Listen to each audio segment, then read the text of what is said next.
Good morning, it's Roger Gilbert here from International Aquafeed Magazine and Fish Farming Technology. I'm on the stand of Cargill here at Aquaculture America 2020 in Hawaii. It's the last day of the show, and Cargill has had a lot of visitors pass by, and they have some specific developments that they'd like to talk to us about today. I'm in the company of Colleen Crewe. She's the sales consultant for for EWOS.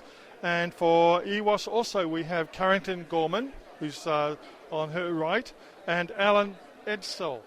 I'm sure I'm pronouncing that incorrectly, but he's a feed consultant.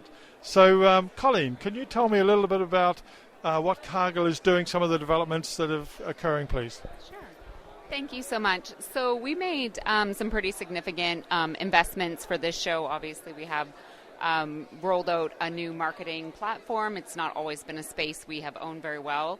We see the value in the industry in these new emerging markets and up and coming warm water species, which is what I take care of primarily. So this is my geographic region here in Hawaii. And the main discussions we've had with both prospective customers and current customers is really surrounding sustainability and raw materials and that drive to just make aquaculture sustainable. So with marine equivalent protein replacements and marine oil replacements, obviously we have Latitude oil coming out the end of this year that's going to be a full fish oil replacement, which has been a significant investment on Cargill's behalf.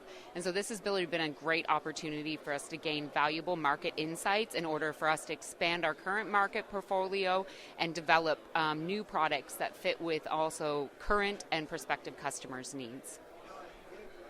That is excellent, and I think the sustainability question is one that is on everybody's lips. And Alan, do you find that in your area, you're representing, you're living in Alaska, but you're working throughout the western seaboard, I guess. How have you found customers responding to sustainability issues in your region? In my region, sustainability is becoming more of an issue. In the past, it wasn't really looked at, but now that it's become internationally, an issue, then we're starting to focus on that too.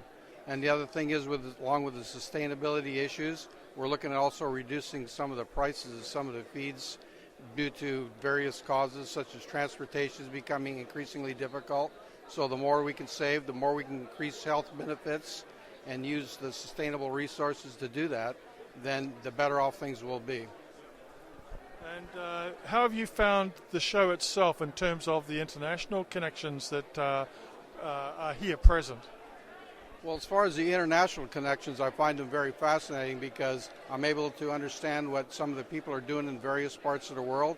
Although I might not deal with them directly, I feel, my purpose here at the show is as a backup to take, questions and answers and refer them to the proper people here.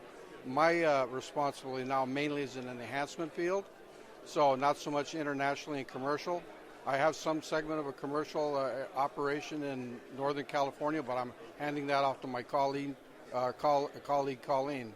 So, but other than that, I'm finding that, my takeaway here is I'm able to meet with vendors because some of the pushes that we're doing for our marketing aspects, some of the products that they have fall right into line with what we're looking for and dovetail with what we're trying to accomplish. Thank you very much, Alan.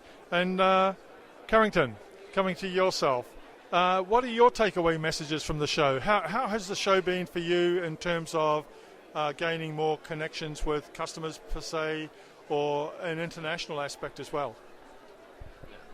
Yeah, so it's been a great show. We've had a lot of customers come by our booth, and it's the nice thing about these shows is a lot of the time you get to see people face to face that you may only talk to over the phone. You may talk to them multiple times a week, but to actually be able to sit down and actually discuss things with them in person provides a lot of value for us.